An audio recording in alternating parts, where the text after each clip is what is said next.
കൃഷ്ണഗാഥ സീരിയലിൻ്റെ ലേറ്റസ്റ്റ് എപ്പിസോഡിൻ്റെ റിവ്യൂയിലേക്ക് എല്ലാവർക്കും സ്വാഗതം.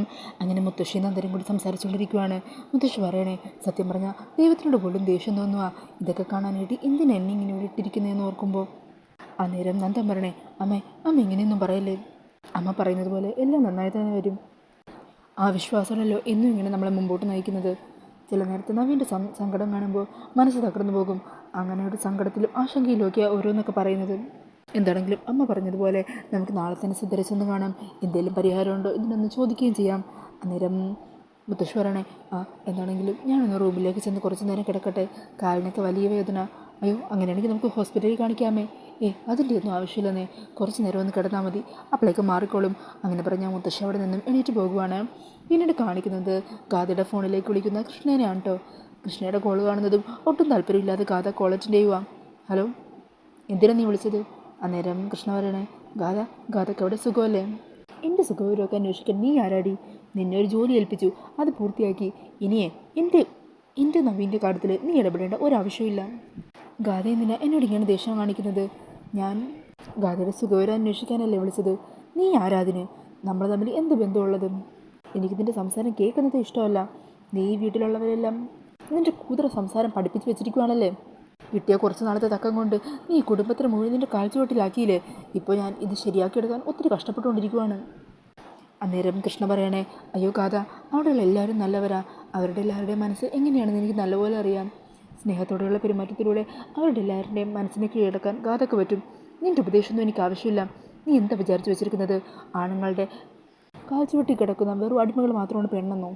ആണുങ്ങളുടെ കാല് മുത്തിക്കൊണ്ട് ഏതു നേരം പിന്നാലെ നടക്കുന്ന പെണ്ണുങ്ങൾ. ആണുങ്ങൾക്ക് പെണ്ണുങ്ങൾക്ക് തുല്യ അവകാശമുള്ളത്. നിൻ്റെ ഓരോ പ്രവൃത്തികൾ കാരണം ഇപ്പോൾ ബുദ്ധിമുട്ടേണ്ടി വരുന്നത് ഞാനാണ്. എങ്ങനെയെങ്കിലും ഇതിനൊരു ഞാൻ ആഗ്രഹിച്ചതുപോലത്തെ കുടുംബമൊക്കെ മാറ്റാനിപ്പോൾ ഞാൻ സ്ട്രഗിൾ ചെയ്തുകൊണ്ടിരിക്കുകയാണ്.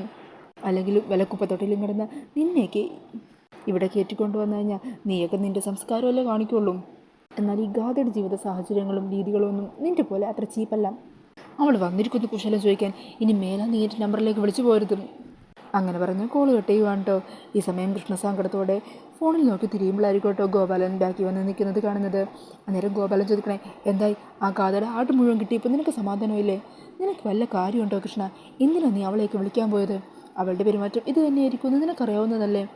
അന്നേരം കൃഷ്ണ പറയണേ, ഇത്രയും നാൾ ഗാഥ എനിക്ക് എൻ്റെ ആരും തോന്നിയിട്ടില്ല. പക്ഷേ ഇപ്പോൾ അങ്ങനെയല്ലല്ലോ.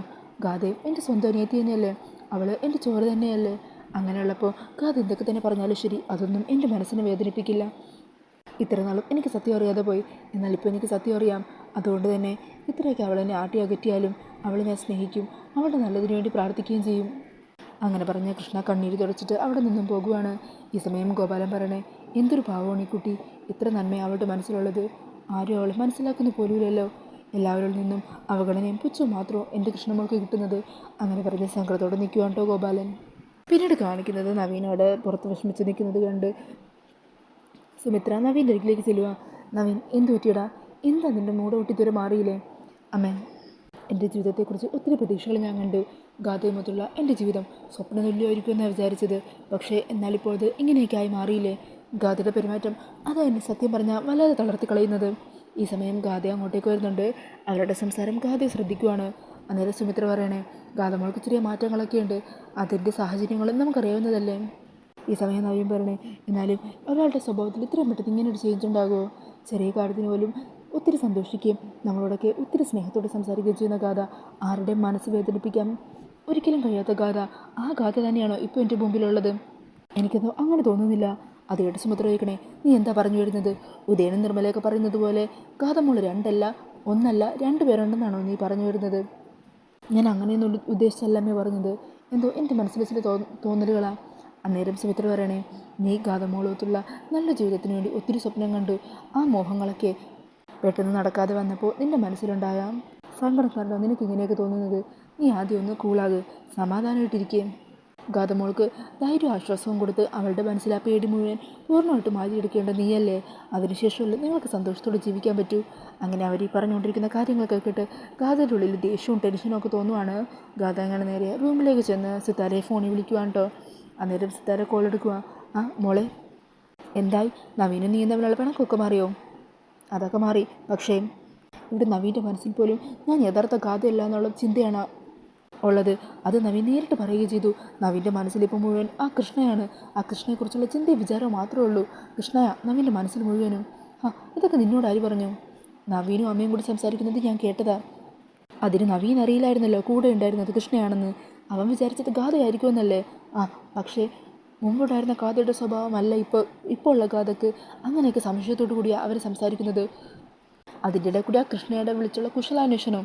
നവീൻ്റെ കാര്യം എങ്ങനെയുണ്ടെന്നൊക്കെ അറിയാൻ അവൾക്കാണെങ്കിൽ അവിടെ ഇരുന്നിട്ട് ഇരിക്കപ്പുറത്ത് കിട്ടുന്നില്ല. മമ്മിയുടെ വാക്കുകളൊക്കെ ധിക്കരിച്ച് അവളിവിടെ പരമാവധി നവീനുമായിട്ട് ഒട്ടിച്ചേർന്ന് നടക്കുമായിരുന്നു. നവീൻ്റെ മനസ്സിൽ കയറിപ്പറ്റാനും നവീനെ വശീകരിക്കാനും അവൾ മാക്സിമം ശ്രമിച്ചിട്ടുണ്ട്. അതിൻ്റെ ഭാഗമായിട്ട് നവീൻ്റെ ഈ സംസാരവും പ്രവൃത്തികളും എല്ലാം.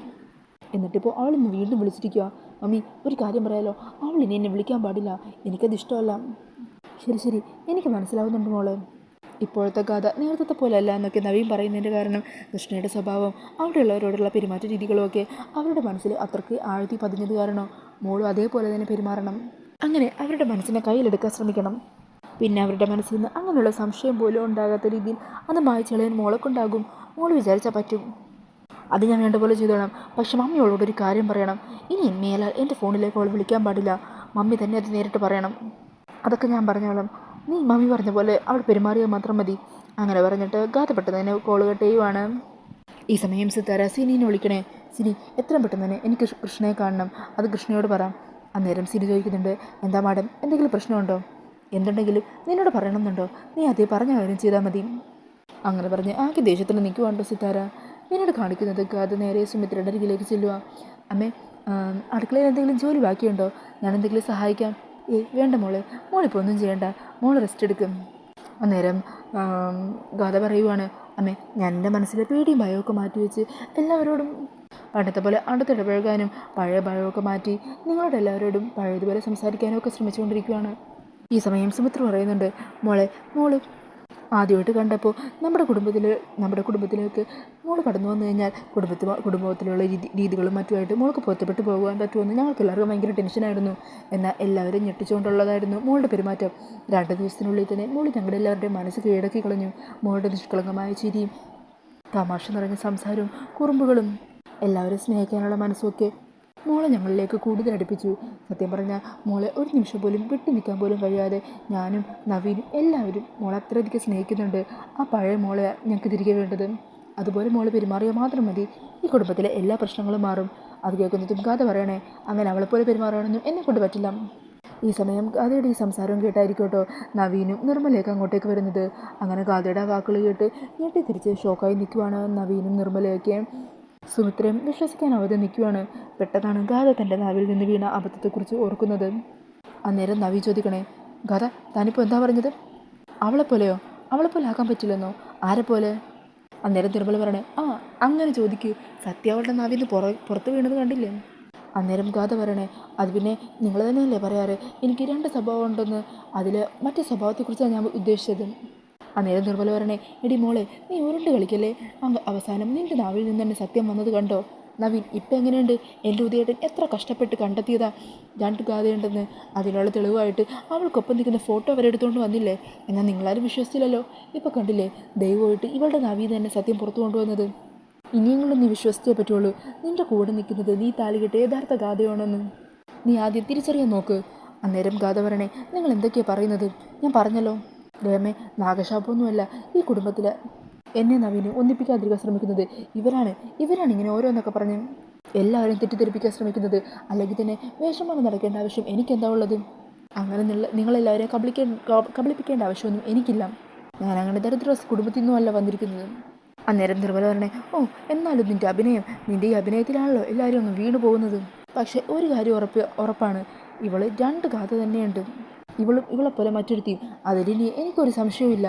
നിങ്ങളും അധികം വൈകാതെ സത്യം മനസ്സിലാക്കുക തന്നെ ചെയ്യും. അങ്ങനെ പറഞ്ഞ് നിർമ്മല അവിടെ നിന്നും പോകുവാണ്. ഈ സമയം സുമിത്ര പറയണേ, നിർമ്മല പറഞ്ഞൊന്നും മോള് കാര്യമൊക്കെ ഉണ്ടാകും. എന്നാലും ഈ സമയം നവീൻ്റെ മനസ്സിൻ്റെ ഉള്ളിൽ ഒരു സംശയക്കാരി കൂടിയിരിക്കുവാണ്.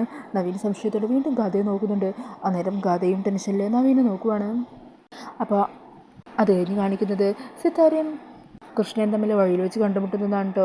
അന്നേരം സിത്താരയോട് കൃഷ്ണ ചോദിക്കണേ, എന്ത് പറ്റി മാഡം, എന്താ എന്നെ കാണണമെന്ന് പറഞ്ഞത്?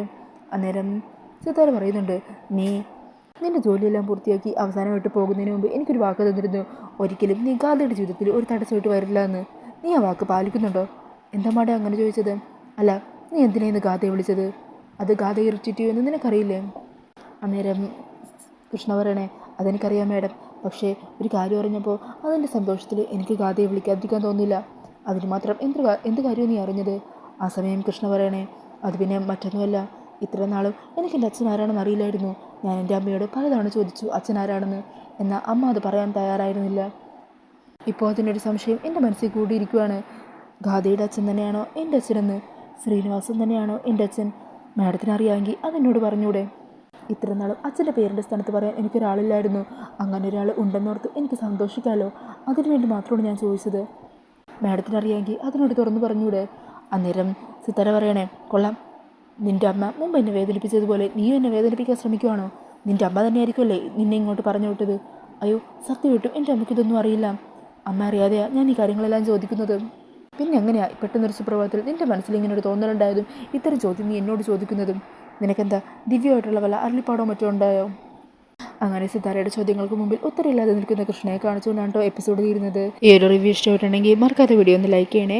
ഇതുപോലുള്ള കൂടുതൽ റിവ്യൂസിനായിട്ട് ഈ ചാനലൊന്ന് സബ്സ്ക്രൈബ് ചെയ്തും കൂടി സപ്പോർട്ട് ചെയ്യണേ. താങ്ക്